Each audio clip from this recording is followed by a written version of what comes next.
Welcome into the latest episode of Double Up. I'm Dubs Anderson. You're watching along right here on FanDuel Racing. What are we doing here for Double Up? We're trying to go a quick preview, quick scan overview of what's coming up in the sport of racing. We'll also take a bit of a deep dive into some of the other sports. A couple of best bets coming in to the weekend, the 23rd of November, Saturday. What an afternoon it looks to be from coast to coast. The action continues. There's no off days. There's no off weeks in the sport of horse racing, and that's what gets me excited. We've already got eyes pointed towards that first Saturday in May, and we're getting a chance to see some superstars back in the game. By the time you're watching this, White Barrio's probably already run and done. What a return story that is to Gulfstream Park. I mean, since leaving South Florida, has had some pretty special performances, notably at the back end of 2023 in the Breeders' Cup Classic, went over to Saudi, and now returns to Gulfstream. And this could be a bit of a tune-up, a bit of a tilt towards the Pegasus coming up early in 2024. So taking a look at the stakes calendar of what we have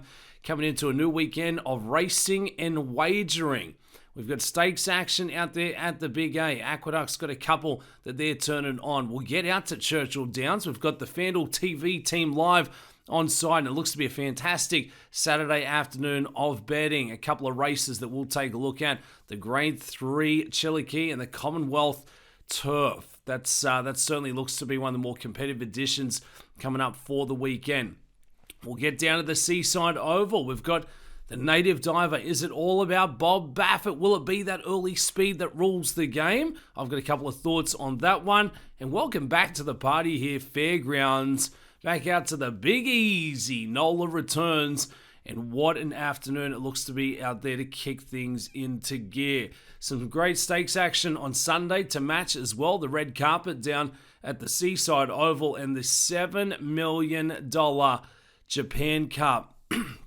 One of the big superstars on the international scene returns for that one, and you have to wake up early, so set those alarm clocks. We are getting after it. They're the highlights and notables coming in for a new weekend of racing. Churchill Downs is going to be a big focus for us, notably there with the Chilukki. I think it looks to be a fantastic addition. Rigney's Racing has the highly regarded 3-year-old filly Too Sharp, fresh off a win, a dominant win in that allowance event back over there at Keeneland. So it looks to be the class of the field for Saturday's 39th running of the Grade 3 score.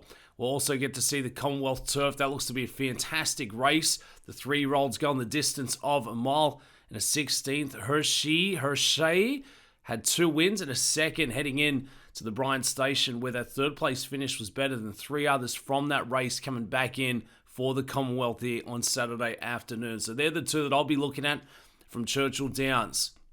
Down at the Seaside Oval, let's bring it out here to the West Coast, Best Coast. We've got the Native Diver on Saturday. Mixto got his first win of the year in the Pacific Classic. What a performance that was before finishing 11th in the Breeders' Cup Classic. Could this be the turnaround spot, finding a nice level to run big at? We've got the red carpet coming up on Sunday. They'll be going 1 mile and 3/8 out on the turf course for the fillies and mares, the 3-year-olds and up. And Malfi due for a big win there. If you look at that run cycle, the pattern, if you will, it's win, go missing, it's win, go missing, and everything trends towards a big performance in the red carpet on Sunday. What else do we have going around the grounds? Let's get out to Fairgrounds. Opening weekend. How good is that? They've got 6 listed stakes races Friday and Saturday.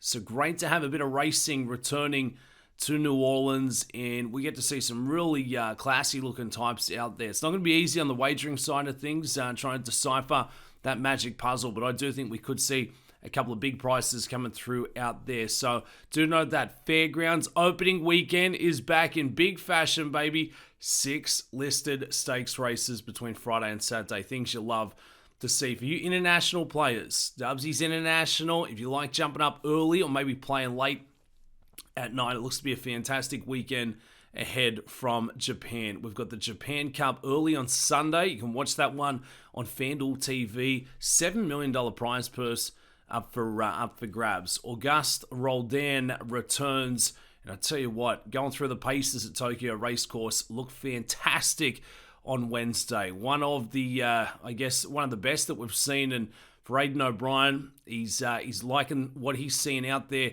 going through the final lead-ups, and it could be the class prevailing in this spot. But never an easy task, especially for the Euros, trying to go across to Japan, where I think, if they're not the benchmark, they're certainly working their way towards being the benchmark in international racing, whether it be in the training game or some of the young runners they've got coming through. Really sets the table for a fantastic edition of the Japan Cup, and that's what you want to see. It's international connection squaring off. We saw it at the Breeders' Cup. We get to see it on Sunday morning for the $7 million highlight. So that's the news and notables. Bob Baffert getting set to get Barnes into the mix. You might be thinking, well, who's Barnes? Barnes is a $3.2 million unraced 2-year-old colt, set to make that debut next Wednesday at Churchill Downs in a 5.5 furlong maiden special weight contest. This is going to be getting a lot of buzz, notably for this runner. There is a lot of promise, a lot of expectation. Social media was a buzz earlier today with some of the trainings going on, and this 2-year-old looks fantastic. Barnes could be the next superstar in our sport, and what a return it could be for Bob Baffert beneath the Twin Spires, first time since 2021. So a couple of big storylines there in the sport of racing. We're going to take a look at a couple of my favorite races and hopefully give you guys a couple of top plays. And this is a collaboration. If there's something you like the look of, if there's something you don't, if there's a multi that you cannot wait to punch in at the FanDuel Racing app, I want to hear about it. Like, subscribe, share. Let us know what else we can be throwing out here on Double Up. We're trying to have a bit of fun, and we're trying to educate maybe for you sports fans who haven't stayed up to date with what's going on and what you have to look forward to coming in to this weekend, the 23rd and 24th of November, in the sport of thoroughbred racing. So, without further ado, let's take it out to Churchill Downs, the Chilukki, the Grade 3. This is going to be the race of the afternoon for me on Saturday. Race number 8 on the card. They'll be going distance of a mile for the 3-year-olds and up, the fillies and mares. And taking a quick scan, quick overview of this field. A couple of looking prices here. Amon Ra, the one from the inside, really hasn't shown up in the last few starts, going with tougher competition for Safi Joseph.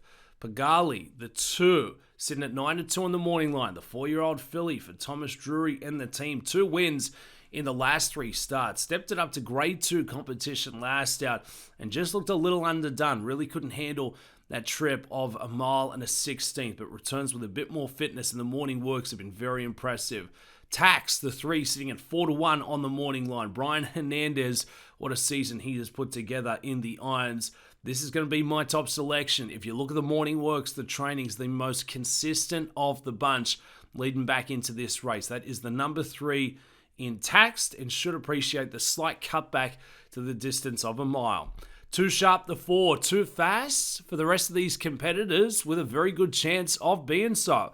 Too Sharp, the 4, sitting at a short price, likely going to go off at a short number there once we get a little closer to kickoff. Early speeding bunches. If you look at the numbers, the sectionals Taxed could be playing catch up. Too Sharp is a very fast filly, and that's the way she'll try and set the tone in this one. Great natural gate speed. Will try and get the jump over the field and run them off their feet. After that big performance last out, allowance event at Keeneland the 12th of October, the blinkers come on for this one. So nice little equipment change there as well. But you got to imagine with another step forward for Too Sharp, watch out. They could all be playing just to make up the numbers. The number 5, Royal Spa, Flavion Pratt gets in the irons. The 4-year-old filly, pretty game runner-up last out. In terms of the numbers, would have to show us a little more. You look at the par and the speed fix of what's expected to take this one out. Royal Spa would have to give us a little bit more. Has been a little tactical in the past there, so can do it from coming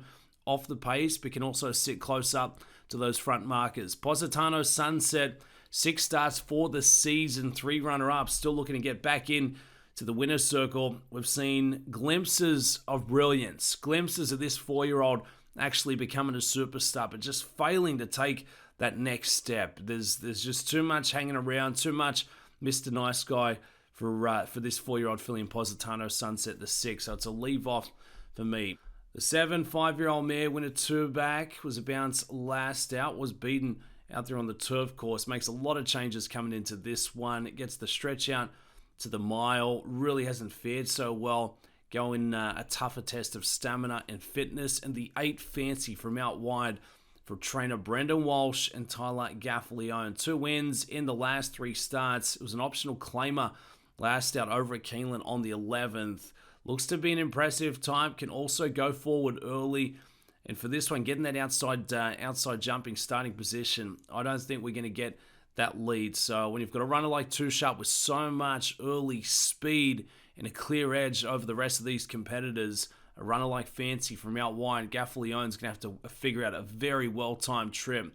Maybe try and sit 1 or 2 off the shoulder, and as they turn for home, make that late bid. So if you're looking to jump in and play the Grade 3 Chilukki from Churchill Downs on Saturday afternoon, it looks to be all about the number 4, Too Sharp, which is just looking too fast for the rest of the competitors. But for me, looking for a price here, I like Tax, the number 3, 4-1 on the morning line. It's Brian Hernandez teaming up with Randy Morse. It's more about the consistency, the lead up, the training. I think the ability is absolutely there in spades. You look at Tax, success here beneath the Twin Spires.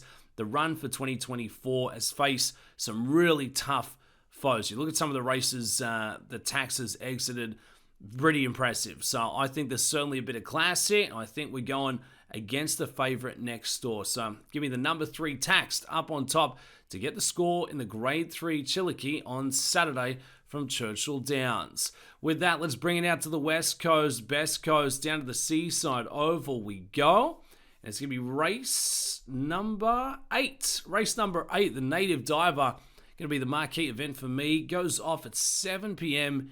Eastern. So set the calendars, set the clocks, keep some shekels in that bankroll for late Saturday afternoon, going into the evening. Going a mile and an eighth here for the Grade 3 Native Diver. It's the 47th edition, named after one of the most famous geldings in the sport. Won 34 stakes races. Was an absolute beast. And I think it's going to take a beast to win this one. I feel like it's more wide open than what some of these numbers are telling us. So let's take a quick overview of the field here. It's Miramati from the inside for Bob Baffert, 6-1 on the morning line.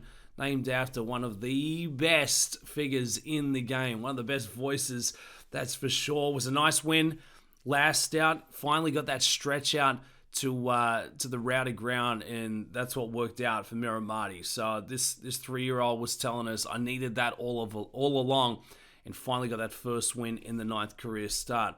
Ultra Power, Juan Hernandez, who will be the top choice for Bob Baffert, gets aboard the 3-year-old from next door. And for Bob Baffert, lightly raced here, but has looked very impressive.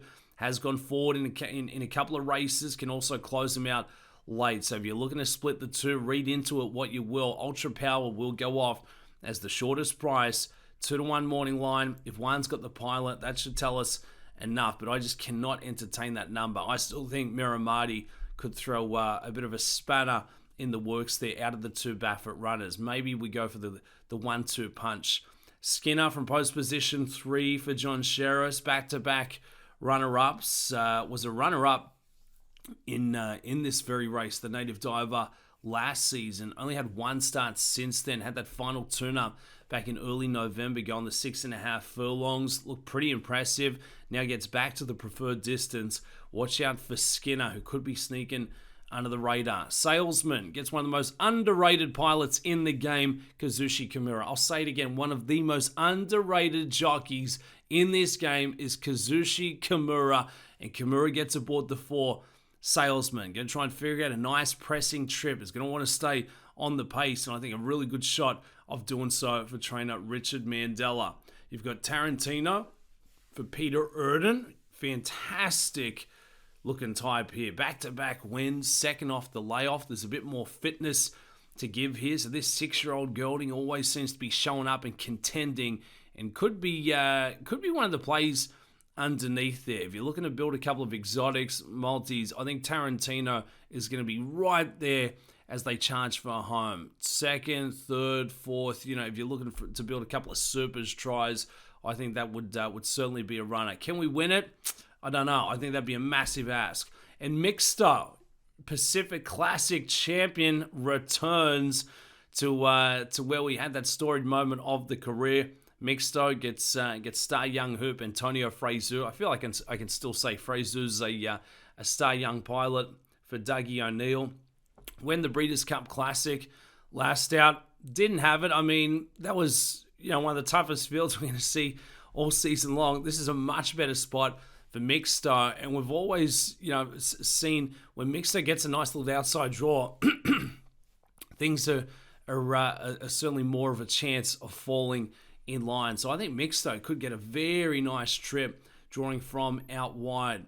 Ultra Power going to be the favorite coming up for the Grade 3 Native Diver, race number 8 from Del Mar for your Saturday afternoon. But for me, it is all about Miramati, the best voice in the business. I think the best horse amongst this field, has the early speed in bunches. I think that early lick could be enough in trying to take this thing away from the competitors. We saw it last out. Finally got that stretch out in distance, appreciated it, got the job done, finished him off, and I think a really good shot of doing the same again here on Saturday. So give me Miramati, the one to take out race number 8 for Saturday from the Del Mar Thoroughbred Club. So that's what we got going on. A couple of top plays, a couple of quick scans through these fields, quick form, if you will. We're not taking a massive deep dive, but let us know who you're riding with. What are you looking forward to in watching this weekend? Japan Cup early on Sunday, the Fairgrounds, stakes action Friday, Saturday, Del Mar, out to Churchill Downs, and White Abarrio is back.